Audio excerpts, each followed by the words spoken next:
मुंहिंजा सजना शलका बाज पवई ओ नाले। अस्सलाम वालेकुम नाज़रीन, मंज़र आम में ख़बरुनि जो सिलसिलो जारी आहे। वठूं था हाणे पीर जो ॻोठ मां महमूद अली मंगणे जो जी ही ख़बर।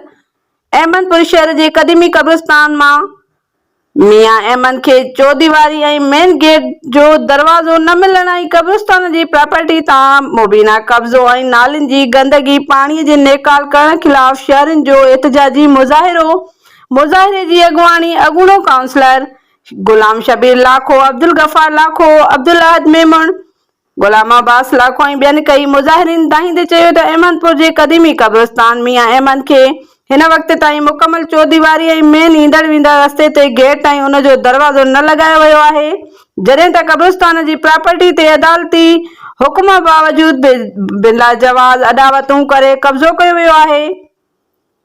उन मौक़े ते हिननि तक जे चूंडियल नुमाइंदनि समेत डिप्टी कमिश्नर खैरपुर खां मुतालबो कयो त नोटिस वठी क़ब्रिस्तान जी प्रॉपर्टी तां बासरनि जो नाजाइज़ कब्ज़ो ऐं गंदगी पाणीअ जो नेकाल ख़त्म कराए क़ब्रिस्तान जी चौदीवारी ऐं मेन गेट ते दरवाज़ा लॻाराए परेशानी ख़त्म कई वञे। ॿी सूरत में सख़्त एहतिजाज कयो वेंदो।